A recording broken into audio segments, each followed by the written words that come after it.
السلام علیکم ورحمۃ اللہ تعالی وبرکاتہ۔ پیارے دوستو، بہت سارے ایسے لوگ ہیں جو کہتے ہیں کہ جشن عید میلاد النبی صلی اللہ تعالی علیہ وسلم منانا اور اس پر خوشی کا اظہار کرنا بدعت ہے۔ سب سے پہلے آپ یہ سمجھ لیں کہ جشن عید میلاد النبی صلی اللہ تعالی علیہ وسلم کا مفہوم کیا ہے۔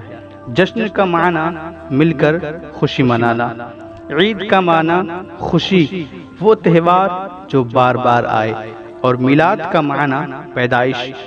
میلاد النبی صلی اللہ تعالی علیہ وسلم کا معنی ہوا نبی کی پیدائش۔ اب جشن عید میلاد النبی صلی اللہ تعالی علیہ وسلم کا معنی ہوا نبی پاک صلی اللہ تعالی علیہ وسلم کی پیدائش پر مل کر خوشی منانا۔ لہٰذا جو بھی نبی پاک صلی اللہ علیہ وسلم کا امتی ہے وہ تو ضرور اپنے آقا نبی کریم صلی اللہ علیہ وسلم کی پیدائش پر خوشی منائے گا۔ میں پوچھنا چاہتا ہوں، اب کوئی بتا سکتا ہے کہ ان میں کون سی بات بدعت ہے؟